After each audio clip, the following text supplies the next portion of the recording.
Hai sobat pecinta alur cerita, apa kabarnya? Semoga dalam keadaan baik dan sehat selalu ya. Pada kali ini, kita akan membahas film yang berjudul Cat's Hill tahun 2014.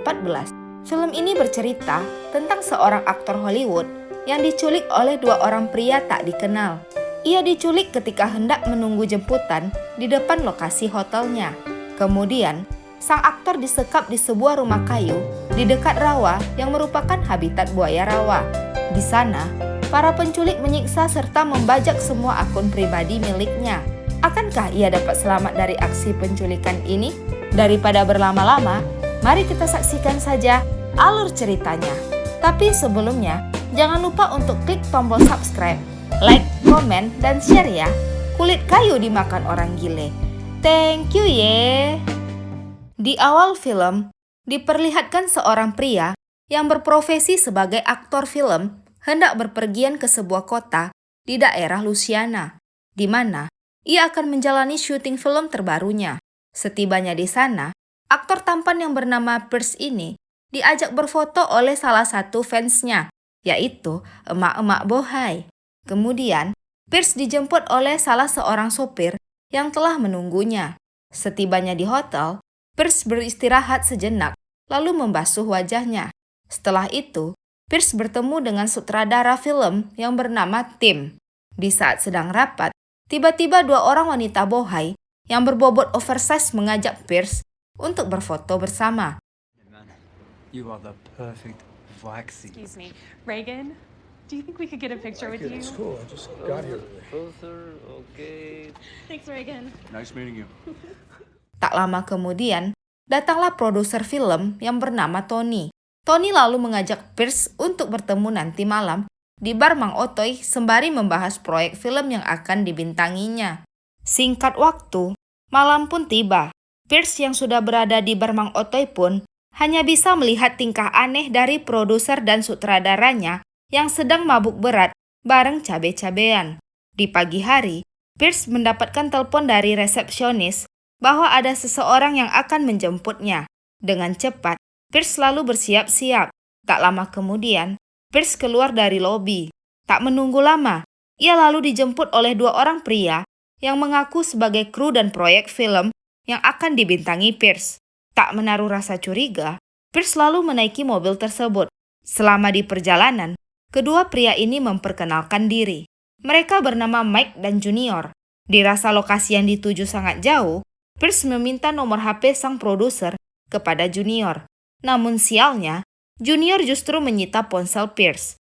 Kemudian, mengeluarkan senjata api dari sakunya. Akhirnya, Pierce menyadari jika ia sedang diculik. I'm gonna make it back for that 1 o'clock rehearsal. I should dial it in for you. My fucking phone. That's funny. Singkat waktu, tibalah mereka di sebuah rumah kayu di sekitar rawa. Kemudian, Pierce dikeluarkan dari mobil, lalu dipukuli hingga pingsan. Di kamar hotel, telepon Pierce berdering. Ternyata, dia ditelepon oleh sopir yang hendak menjemputnya. Kembali ke Pierce, yang baru saja tersadar dari pingsannya. Ia melihat Junior yang mengambil kalungnya, serta Mike yang mengambil laptopnya. Kemudian, ia berusaha melepaskan rantai yang ada di tangannya.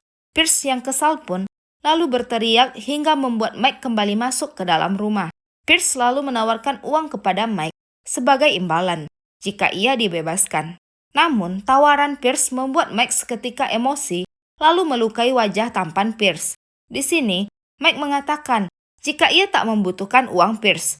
Ia melakukan hal ini semata-mata hanya ingin balas dendam atas kelakuan Pierce yang telah berselingkuh dengan istrinya yang bernama Diana.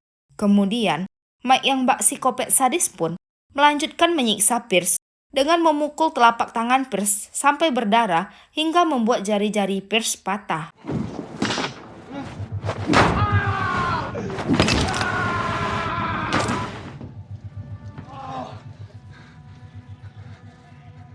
Keesokan paginya, Junior yang kasihan pada Pierce lalu memberikan obat penahan rasa sakit. Tak lama kemudian, Mike masuk ke dalam rumah. Ia menanyakan password ponsel milik Pierce. Ketika password ponsel itu telah dibuka, Mike lalu membaca isi pesan Pierce kepada istrinya. Mike yang kesal dengan isi pesan yang tidak senonoh itu, lalu melempar ponsel itu ke arah dada Pierce. Yeah. What's your password?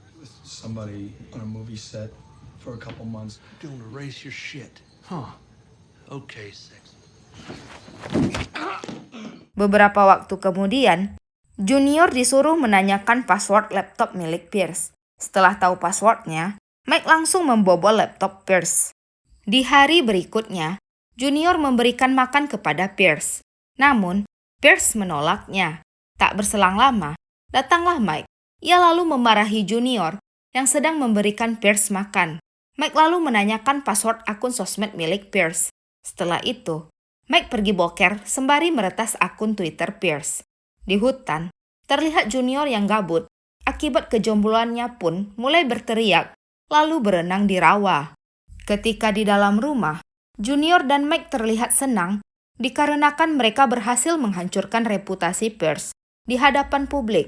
Sekarang, semua media telah memberitakan tentang unggahan Pierce di medsos, yaitu unggahan foto mantan pacarnya. Sebelum pergi, Mike mencurahkan kekesalannya kepada Pierce. Ia mengatakan jika hidupnya hancur dikarenakan ulah Pierce yang berselingkuh dengan istrinya. Seketika, Mike yang gabut meminta Pierce menceritakan bagaimana ia bercinta dengan Diana istrinya. Tanpa basa-basi, Pierce menceritakan setiap adegan yang ia lakukan bersama istri Mike. Namun, cerita itu membuat Mike seketika emosi, lalu menyentrum Pierce dengan aliran listrik.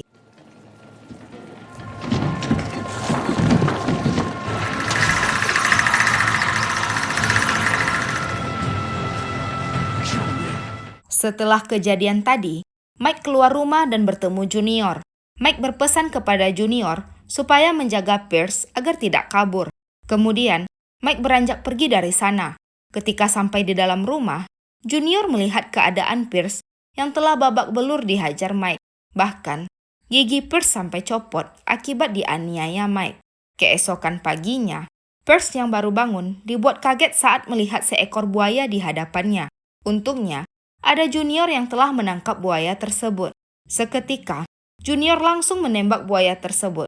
Tak lama kemudian, Junior mengambil tempat tidur lalu memberikannya kepada Pierce, kemudian membersihkan luka di bagian mulut Pierce. Di siang hari, terlihat Mike yang berganti shift dengan rekan kerjanya. Sementara, di samping rumah tampak Junior yang sedang asik memotong buaya darat. Salah, maksudnya buaya rawa.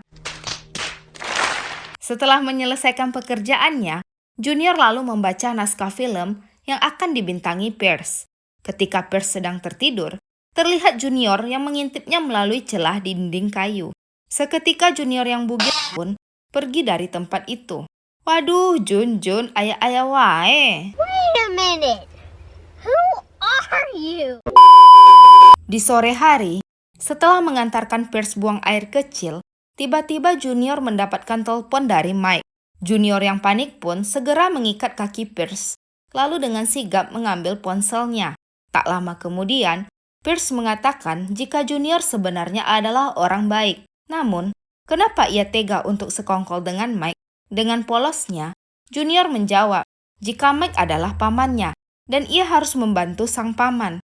Kemudian, Pierce mencoba menyadarkan Junior bahwa pamannya adalah psikopat. Namun, Junior yang masih bodoh pun tidak menghiraukan perkataan Pierce. Di siang itu, terlihat Mike yang mengunjungi Diana, mantan istrinya. Mike mencoba meminta maaf kepada sang istri atas tingkah kasarnya selama ini dan berjanji akan berubah. Namun, Diana menjawab jika ia butuh waktu untuk memikirkannya. Malam pun tiba. Di rumah, Junior memasak daging buaya yang telah ia tangkap tadi siang. Sambil memasak, Junior mengatakan jika ia sangat menyukai semua film yang diperankan oleh Pierce. Ia mengatakan jika Pierce sangatlah keren. Mendengar pujian dari Junior, Pierce sebaliknya juga memuji tubuh Junior yang kelihatan sangat sehat. And some of my friends. What was it, up against us? Crimes against. How about you, Junior? You look pretty. I mean, I kind of have to. It's like... Kembali di rumah kayu, terlihat Junior memberikan sup buaya yang ia masak tadi kepada Pierce. Awalnya Pierce tampak ragu untuk memakannya. Namun, di saat mencobanya, Pierce memuji masakan Junior yang sangat lezat. Mereka pun saling ngobrol satu sama lain. Hingga tak lama kemudian, Junior bertanya kepada Pierce, apakah Pierce pernah berhubungan dengan sesama jenis? Pierce sempat terdiam. Namun, Pierce menjawab jika ia bisa melakukan hubungan sesama jenis jika ia dalam keadaan mabuk. Mendengar itu, Junior lalu mengambilkan whisky lalu memberikannya kepada Pierce. Pierce lalu meminumnya. Sembari Junior mulai menatapnya ala buaya darat. Seketika, Junior langsung mencium bagian leher Pierce lalu dengan cepat mencoba membuka celana Pierce. Namun, Pierce langsung menghentikan aksi Junior. Junior yang tampak kesal kemudian menjauh dari Pierce. Lalu, Pierce meminta maaf kepada Junior. Tiba-tiba, Junior mengatakan jika ia telah memasukkan ganja ke dalam makanan Pierce. Tak lama kemudian, efek ganja tersebut bereaksi yang membuat Pierce seketika pingsan. Junior lalu mendekati Pierce. Kemudian, mengelus bagian gigi dan bibir Pierce. Tak cukup sampai di situ, Junior mulai melakukan aksinya dengan membuka celana Pierce. Ia lalu memindahkan posisi Pierce. Terlihat Junior yang sangat sakne pun juga ikut membuka celananya. Hal ini membuat para jomblo geleng-geleng kepala. Di saat ia hendak melakukan aksi fatality-nya, tiba-tiba saja ponselnya berbunyi. Seketika, Pierce terbangun dari pingsannya, lalu melilit leher Junior dengan rantai di tangannya. Hingga akhirnya, Junior pun tewas.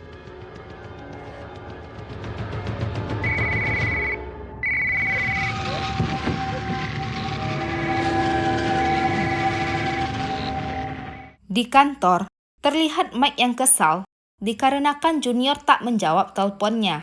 Mike yang mulai khawatir seketika bergegas pergi menuju rumah kayu. Di rumah kayu, Pierce yang mulai sadar pun dikagetkan dengan seekor buaya yang tiba-tiba menggigit kaki Junior lalu menyeretnya keluar rumah.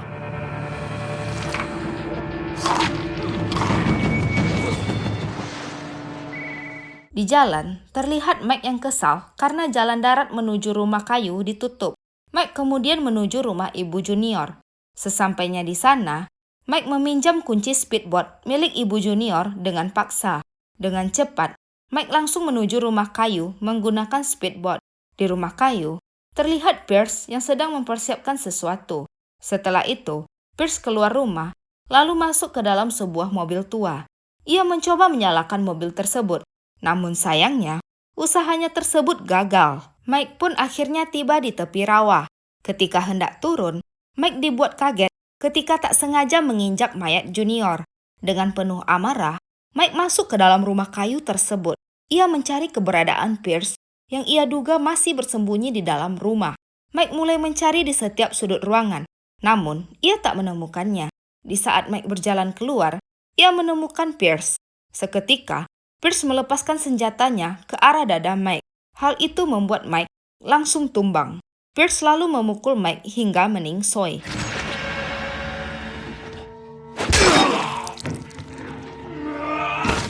Singkat waktu, Pierce telah selamat dari kejadian yang mengerikan itu. Secara singkat, Pierce menceritakan kejadian tersebut dan sedikit flashback ketika ia berhasil keluar dari rawa itu menggunakan speedboat. Kemudian ia ditemukan oleh nelayan yang kebetulan sedang memancing di sekitar rawa. Akhirnya, Pierce dibawa ke rumah sakit dan ia pun selamat sampai saat ini. Beberapa hari pun berlalu. Terlihat Pierce yang sedang beristirahat di kediamannya. Tak lama kemudian, ia ditelepon oleh manajernya. Sang manajer memberi kabar jika Pierce mendapatkan banyak tawaran main film akibat insiden yang waktu itu menimpanya. Di malam hari, ketika sedang beristirahat, ia kemudian membuka email dari Junior. Email itu ternyata berisi rekaman video di saat Junior sedang menghibur Pierce. Dan film pun tamat. Pesan yang dapat kita ambil dari film ini adalah selalu waspada terhadap siapapun. Ibarat kata Bang Napi, waspadalah, waspadalah. Saya kru Mang Oto yang bertugas mengucapkan sampai jumpa lagi. Bye-bye.